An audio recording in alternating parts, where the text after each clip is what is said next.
Hi friends, welcome to AVS all in one channel. ఈరోజు ఈ వీడియోలో సుత్తి మెత్తని దోశలు ఎలా చేయాలో చూద్దాము. చాలా స్మూత్గా ఉంటాయండి, పేరుకు తగినట్టే. ఇక్కడైతే చూశారు కదా, రెండు వైపులా బాగా కాల్చుకున్నాను. చాలా స్మూత్ అంటే చాలా స్మూత్గా ఉంటాయి. ఇంట్లో ముసలి వాళ్ళు కూడా తినొచ్చు, పిల్లలు ఎవరైనా కానీ తినొచ్చండి. పల్లీల చట్నీ అలానే రెడ్ చట్నీ వేసుకొని తింటే చాలా మంచి కాంబినేషన్ అండి. ఇది ఎలా చేయాలో చూద్దాము. మా వీడియోని అయితే లైక్, షేర్ అండ్ సబ్స్క్రైబ్ చేయండి. కావాల్సిన ఐటమ్స్ అయితే చూద్దామండి. ఇక్కడైతే నేను ఒక గ్లాస్ అయితే రేషన్ బియ్యం తీసుకున్నాను, ఇంకొక గ్లాసు, అలానే ఫైనల్గా ఇంకొక గ్లాస్ అయితే తీసుకున్నానండి. అంటే టోటల్గా 3 గ్లాసులు అయితే తీసుకున్నాను. 3 గ్లాసుల రేషన్ బియ్యానికి కొంచెం అంతా శనగపప్పు అయితే తీసుకున్నానండి. అలానే మెంతులు కూడా వేసుకోండి. ఇక్కడ మెంతులు కంపల్సరీగా వేసుకోండి, ఏ దోశ అయినా కూడా. ఇక్కడైతే అదే గ్లాస్లో నేనైతే ఒక 75% అంత అటుకులు అయితే తీసుకున్నానండి. ఒక అర్ధ గ్లాస్ కంటే కొంచెం ఎక్కువ అంతే. సో అన్నీ వేసుకున్నాను. ఇక్కడైతే ఇదైతే కంపల్సరీగా వేయాలండి. అటుకులు కూడా అన్నీ వేసుకున్న తర్వాత నీట్గా అయితే క్లీన్ చేసుకోవాలండి. ఇక్కడ ఎంత బాగా వాష్ చేసుకుంటే మనకైతే దోశ అనేది అంత బాగా వస్తుంది. అటుకుల్లోన అలానే రైసుల్లోన అక్కడక్కడ ఒడ్లు ఉంటాయి కాబట్టి అవంతా నీట్గా క్లీన్ చేసుకోవాలి. ఎప్పుడు కూడా రాళ్ళు లేకుండా నీట్గా క్లీన్ చేసుకోండి దోశకి వేసేటప్పుడు. ఇదైతే ఈవినింగ్ అండి. ఈవినింగ్లో నాకు పిడికడంత రైస్ అయితే వేసుకొని ఒక 1 అవర్ అయితే నానబెట్టుకున్నానండి. కొంచెం అయితే వేసుకోండి రైస్, ఎక్కువ వేసుకున్నామంటే దోశ అయితే మాడిపోయినట్టు కనిపిస్తుందండి. సో ఇక్కడైతే నేను ఉద్దిబ్యాళ్ళు అయితే నానబెట్టుకున్నాను. ఇక్కడైతే నా పిడికడంతా అలసంద బ్యాళ్ళు వేసానండి. అలానే మిగిలినవంతా ఉద్దిబ్యాళ్ళు వేసాను. ఇక్కడ మీకు అలసంద బ్యాళ్ళు వద్దనుకున్న వాళ్ళు టోటల్గా ఉద్దిబ్యాళ్ళే వేసుకోవచ్చు. ఇదైతే ఒక అర్ధ గ్లాస్ కంటే కొంచెం పైన అయితే వేసాను అంతే అండి.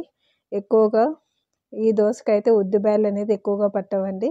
సో ముందు కాలంలో కూడా అంతే, ఎక్కువ ఉద్దిబ్యాళ్ళు ఇష్టం వచ్చినట్టు అటుకులు అయితే పోసేవాళ్ళు కాదు, కరెక్ట్ క్వాంటిటీలో వేసేవాళ్ళు కాబట్టి దోశ అంత టేస్ట్గా ఉండేది. సో ఇక్కడ కూడా అంతే, ఉద్దిబ్యాళ్ళు ఎక్కువ వేసుకోవాల్సిన అవసరం లేదు. 3 గ్లాసులు కాను ఒక హాఫ్ గ్లాస్ కంటే కొంచెం ఎక్కువ వేసుకున్నా కూడా చాలండి. నేనైతే ఈ పిండి మిషన్లో ఆడించుకుంటాను, సో అందుకని క్యారీలో వేసుకున్నాను.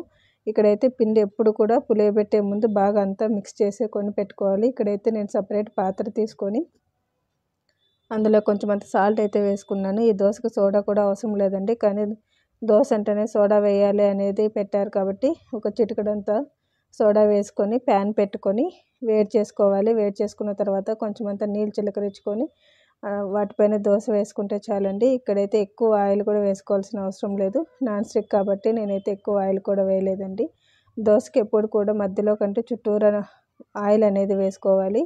సో మనకైతే రెండు వైపులు అయితే కాల్చుకోవాలండి. చూసారా, ఈ దోశ అయితే మా చిన్నప్పుడు చాలా ఫేమస్ అండి. మా అమ్మ అయితే ఇలానే చేసేది, ఎక్కువ ఉద్దిబ్యాళ్ళు లేకుండా చేసేది. ఇక్కడైతే దీనికైతే 2 చట్నీల కాంబినేషన్ అయితే చాలా బాగుంటుంది. ఇంకొక దోశ అయితే వేసుకుందామండి. ఇక్కడైతే నేను రెడ్ దోశ వేసుకుంటున్నాను. రెడ్ చట్నీ నా వీడియోలో నెల్లూరు కారం చట్నీ అలానే ఇంకొక టమాటో చట్నీ కూడా చేశానండి, రెడ్ టమాటో చట్నీ. చూడని వాళ్ళు ఉంటే చూడండి, డిస్క్రిప్షన్ బాక్స్లో లింక్ కూడా ఇస్తాను. సో ఇక్కడైతే కారం చట్నీ వేసుకొని దోశ అయితే వేసుకున్నానండి. ఈ దోశకి ఎక్కువ కారం చట్నీనే బాగుంటుంది, ఆలుగడ్డ పల్లెం ఏమంత అవసరం అనిపించదండి. సో నేనైతే 2 రకాల చట్నీలు అయితే సర్వ్ చేసుకున్నాను. ఇక్కడైతే పల్లీల చట్నీ ఎలా చేయాలో చూద్దాము. ముందుగా శనగగింజలు వేయించుకొని పెట్టుకోవాలండి. పొట్టు తీసుకొని ఒక మిక్సీ జార్లోకి వేసుకోవాలి. ఇందులోకి కొంచెం అంత శనగపప్పు కూడా వేసుకోండి. ఇవి 2 అయితే మంచి కాంబినేషన్ అండి. అలానే పచ్చిమిరపకాయ అయితే వేయించుకొని పెట్టుకోవాలి. ఇక్కడ కొంచెం పచ్చిమిరపకాయ అనేది ఎక్కువ వేసుకోండి, కారం ఉంటే దోశలోకి అయితే చాలా బాగుంటుంది. సో అన్నీ వేసుకొని మిక్సీ అయితే పట్టుకోవాలండి. కొంచెం అంత చింతపండు యాడ్ చేసుకోండి. నాకైతే క్లిప్పు మిస్ అయ్యింది, అందుకని యాడ్ చేయలేదు. సో మెత్తగా చట్నీ రుబ్బుకున్నామంటే చట్నీ అనేది చాలా బాగుంటుంది. ఈ దోశల్లోకి చట్నీనే అండి మంచి కాంబినేషను. లాస్ట్లో కొంచెం అంత ఆనియన్ వేసుకున్నామంటే చట్నీలోకి మధ్య మధ్యలో ఆనియన్ నంచుకున్నా కూడా దోశలు అనేవి చాలా బాగుంటాయి. మీరు కూడా ట్రై చేసి ఎలా ఉందో చెప్పండి. ఇక్కడైతే 2 చట్నీలతో సర్వ్ చేసుకున్నామంటే దోశలు అనేవి చాలా బాగుంటాయి, బోర్ కొట్టకుండా ఉంటుంది. సో ఈ వీడియో కనుక నచ్చినట్టయితే లైక్, షేర్ అండ్ సబ్స్క్రైబ్ చేయండి. మీ ఫ్యామిలీ మెంబర్స్కి మా వీడియోస్ని అయితే షేర్ చేయండి. కొత్తగా చూస్తున్న వాళ్ళు మా ఛానల్ని సబ్స్క్రైబ్ చేసి లైక్ చేయండి. అలానే మా వీడియో